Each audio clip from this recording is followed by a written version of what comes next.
Assalamualaikum warahmatullahi wabarakatuh. Saya Rana Nabila dari jurusan Komunikasi Penyiaran Islam.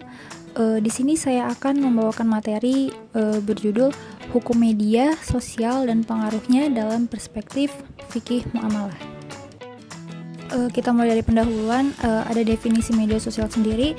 Media sosial adalah platform digital yang memungkinkan pengguna untuk berbagi informasi, berkomunikasi, dan membangun jaringan. Yang kedua itu ada relevansi media sosial dalam Islam. Dalam Islam sendiri itu mengatur segala aspek kehidupan, termasuk penggunaan teknologi modern seperti media sosial. Lalu ada prinsip fikih muamalah. Dasar hukum fikih muamalah itu apa aja sih gitu kan?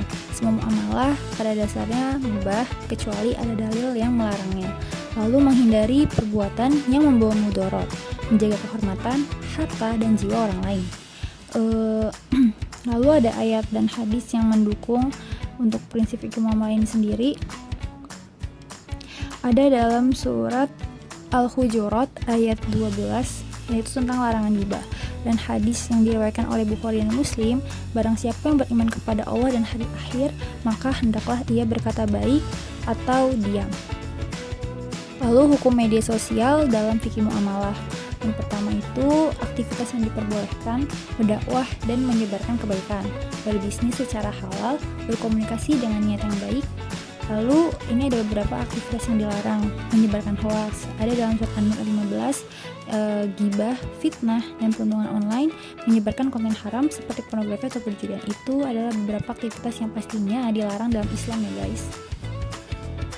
Ini juga ada beberapa dampak positif dan negatif media sosial dalam perspektif fikih muamalah. Nah, dalam perspektif muamalah sendiri mempermudah dakwah dan penyebaran ilmu agama, membuka peluang usaha dan ekonomi syariah, dan mempererat silaturahmi. Ada dalam dalilnya ada dalam surat Al-Hujurat ayat 10. Dan dampak negatifnya itu dalam spiritual dan sosial.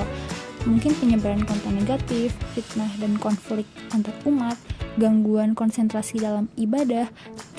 Lalu dalam tinjauan hukumnya berdosa ya jika konten yang disebarkan menimbulkan kerusakan atau dosa.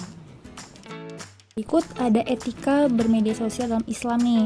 Pertama, tentunya kita harus menjaga adab. Yang kedua, sharing sebelum sharing. Jadi kita harus menyaring informasi dulu nih sebelum kita men-share ke publik. Lalu menjaga lisan dan pastinya tulisan ya guys, dan tidak menyinggung perasaan orang lain.